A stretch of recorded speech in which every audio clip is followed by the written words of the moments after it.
Hi, അപ്പം ഞാൻ ഇന്ന് വീണ്ടും വന്നിരിക്കുകയാണ്. നമ്മൾ കഴിഞ്ഞ ദിവസം ഞാൻ ഒരു വീഡിയോ ഇട്ടിട്ടുണ്ടായിരുന്നു. നമ്മുടെ എന്തിനെക്കുറിച്ച് entrance examination KEAM entrance exam നടക്കാൻ പോകുന്നത് ഓഗസ്റ്റ് 5-ാം തീയതിയാണ്.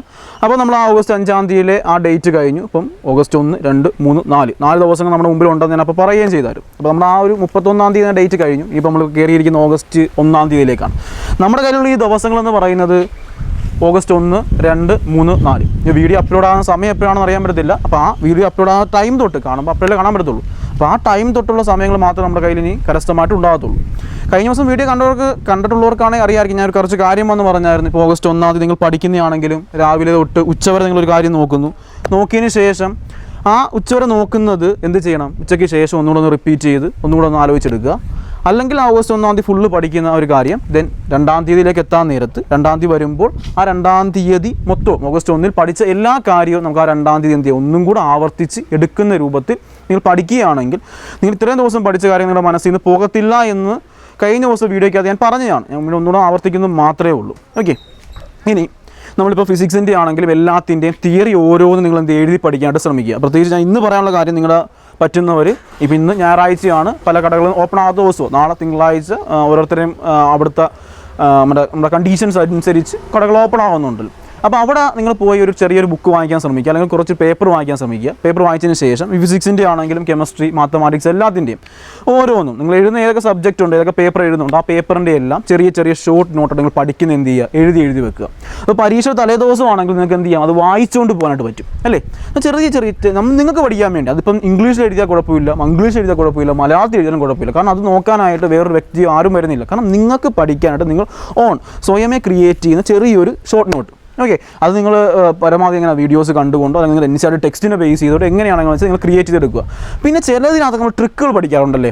സ്ക്വയർ കാണാൻ ട്രിക്ക് പഠിക്കാറുണ്ട്, ക്യൂബ് കാണാൻ ട്രിക്ക് പഠിക്കാറുണ്ട്. ചില ഇക്വേഷൻസ് ഇങ്ങനെ കട്ട് ചെയ്യുന്നത് ഇപ്പം 10⁻⁸ ഒക്കെ വരികയാണെങ്കിൽ പെട്ടെന്ന് കട്ട് ചെയ്ത് കളയാം. അല്ലെങ്കിൽ ഇപ്പോൾ 4/15 ഒക്കെ വരികയാണെങ്കിൽ നമുക്ക് കട്ട് ചെയ്ത് തന്നെ 0.something, 6/15 ഒക്കെ വരുവാണെങ്കിൽ കട്ട് ചെയ്ത് 0.4 പെട്ടെന്ന് എഴുതാൻ പറ്റും.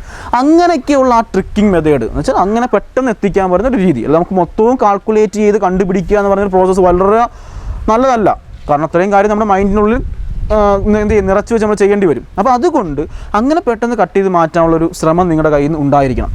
അപ്പം പിന്നെ കഴിഞ്ഞ ദിവസം ഞാൻ വിട്ടു വീണ്ടും ഒരു ദിവസം എന്തുകൊണ്ട് ഇങ്ങനെ വന്നു എന്ന് പറയാനുള്ള കാരണം നിങ്ങളുടെ മനസ്സിലേക്ക് ഒരു ചെറിയൊരു എനർജി കയറണം അല്ലേ. ഏതൊരു വിദ്യാർത്ഥികളിലേക്കും നമുക്ക് അധ്യാപകർക്ക് തരാൻ പറ്റുന്ന ഒരു ചെറിയൊരു കാര്യം വെച്ചാൽ ഒരു എനർജി നിങ്ങളിലേക്ക് ഒന്ന് ഇമ്പിൾഡ് ഒന്ന് ഇട്ട് തരണം. ഇട്ട് തന്നാൽ നിങ്ങൾ എന്ത് ചെയ്യും, പഠിച്ചോളൂ. അപ്പോൾ ഇനിയുള്ള ദിവസവും പഠിക്കാൻ കഴിയുമെന്നുള്ളൊരു അറിവ് നിങ്ങളിലേക്ക് കിട്ടിക്കഴിഞ്ഞാൽ നിങ്ങൾ പഠിക്കും, അല്ലെങ്കിൽ നിങ്ങൾ പഠിക്കത്തേ ഇല്ല. നമുക്ക് ദിവസം കഴിഞ്ഞു എന്നെക്കൊണ്ട് റാങ്ക് മേടിക്കാൻ പറ്റത്തില്ല എന്നുള്ളൊരു തീരുമാനമായിരിക്കും നമ്മുടെ മനസ്സിൽ എപ്പോഴും ഉണ്ടായിക്കൊണ്ടിരിക്കണം. അങ്ങനെയൊന്നുമില്ലടാ. നമ്മൾ ഈ പഠിക്കുന്ന ഓരോ നിമിഷവും നല്ല രൂപത്തിൽ പഠിക്കാണ്ട് ശ്രമിക്കുക. ഞാൻ പറഞ്ഞ പോലെ ചെറിയ ഷോർട്ട് നോട്ടായിട്ട് ആ പോയിൻറ്റ്സുകൾ ഓരോന്ന് എഴുതി വെച്ച് അത് വെച്ച് പ്രോബ്ലം എങ്ങനെ വരാമെന്നുള്ള കാര്യം കൂടെ നന്നായിട്ട് നോക്കി പഠിക്കുകയാണെങ്കിൽ നമുക്ക് എന്ത് ചെയ്യാൻ പറ്റും. ഈ കീം എക്സാമിനേഷനകത്താണെങ്കിലും അടുത്ത നീറ്റ് എക്സാമിനേഷൻ ആണെങ്കിലും നമുക്ക് എന്ത് ചെയ്യാൻ നല്ല റാങ്ക് കരസ്ഥമാക്കാനായിട്ട് സഹായിക്കും. ഞാൻ എടുത്ത മറ്റൊരു വീഡിയോ ഉണ്ട്. സോ ആ വീഡിയോ ഇപ്പോൾ അപ്ലോഡ് ആകുമായിരിക്കും. അതോടൊപ്പം തന്നെ എനിക്ക് പറയാനുള്ള പ്രത്യേകിച്ച് കാര്യം നമ്മുടെ ഈ പ്രകൃതി എന്ന് പറയുന്നത് ഞാൻ അതിനകത്തും പറഞ്ഞിട്ടുണ്ട്. എന്നാൽ ഇതിലും പ്രത്യേകിച്ച് പറയുന്നത് ഒരു കീമിൻ്റെ വീഡിയോ ആയതുകൊണ്ട് അല്ലെങ്കിൽ ഒരു എൻട്രൻസിൻ്റെ ഒരു മോട്ടിവേഷൻ പോലുള്ള വീഡിയോ ആയതുകൊണ്ട് പ്രത്യേകിച്ച് പറയുന്നതാണ്. ഇങ്ങനൊരു പ്രകൃതി അല്ലെങ്കിൽ ഇങ്ങനൊരു ഒരു പ്ലേസ് അല്ലെങ്കിൽ നമ്മുടെ ഒരു മുറി നമ്മൾ പഠിക്കാൻ മുറിയൊക്കെ നല്ലൊരു പോസിറ്റീവാണ്. അങ്ങനെ പോസിറ്റീവ് എനർജി ഉള്ളൊരു പ്ലേസ് ഉണ്ടെങ്കിൽ നമുക്ക് നന്നായിട്ട് പഠിക്കാനായിട്ട് പറ്റും.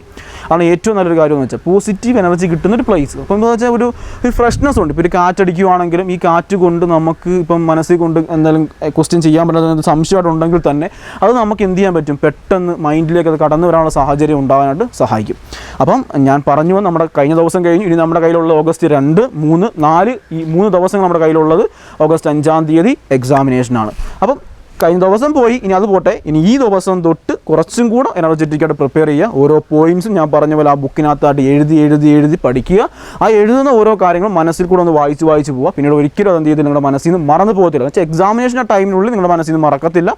എക്സാമിനേഷൻ അത് എപ്പോഴും ശ്രദ്ധിക്കേണ്ട കാര്യം മറ്റേതിൽ പറഞ്ഞാൽ വീണ്ടും ആവർത്തിക്കുന്നു, അറിയാവുന്നത് മാത്രം കറുപ്പിക്കുക, അറിയാത്തത് അവിടെ നിർത്തിയേക്കുക. നമുക്ക് പിന്നീട് എഴുതാം. പിന്നീട് വീട്ടിൽ വന്നിട്ട് ഏതെങ്കിലും പേപ്പർ അത് കറുപ്പിച്ച് നോക്കിയാൽ മതി. അറിയാവുന്ന 100% ഉറപ്പാണെങ്കിൽ മാത്രം അത് കറുപ്പിച്ച് വിടുക. നമുക്ക് നല്ലൊരു മാർക്ക് കരസ്ഥമാക്കാനായിട്ട് എല്ലാവർക്കും സാധിക്കട്ടെ എന്ന് ഞാൻ ഇതിലൂടെ വീണ്ടും ആവർത്തിക്കുകയാണ്.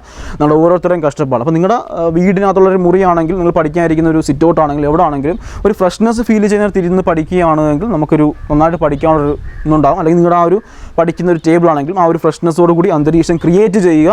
നമ്മൾ പഠിക്കുന്ന ഓരോ കാര്യങ്ങളും നമ്മുടെ എക്സാമിനേഷന് നന്നായിട്ട് ചോദിക്കട്ടെ എന്നുള്ള പ്രാർത്ഥനയോടൊപ്പം തന്നെ നന്നായിട്ട് ഓരോന്നും എഴുതി പഠിച്ചു പോവുക. പ്രത്യേകിച്ച് ഫിസിക്സ് പോലുള്ള സബ്ജക്റ്റുകൾ പ്രോബ്ലം ചോദിക്കുന്ന സമയത്ത് പ്രോബ്ലം ചെയ്യാനുള്ളൊരു രീതി എന്ന് വെച്ചാൽ പെട്ടെന്ന് ചെയ്യാനുള്ളൊരു മനസ്സും അതിന് ചെയ്യാനുള്ളൊരു ഐഡിയയും നമ്മുടെ മനസ്സിൽ എപ്പോഴും ഉണ്ടാകട്ടെ എന്ന് വീണ്ടും ആശംസിക്കുന്നു. അപ്പം പഠനം വീണ്ടും തുടരണം, അവസാനിപ്പിക്കാനുള്ളതല്ല, തുടർന്നുകൊണ്ടേയിരിക്കണം.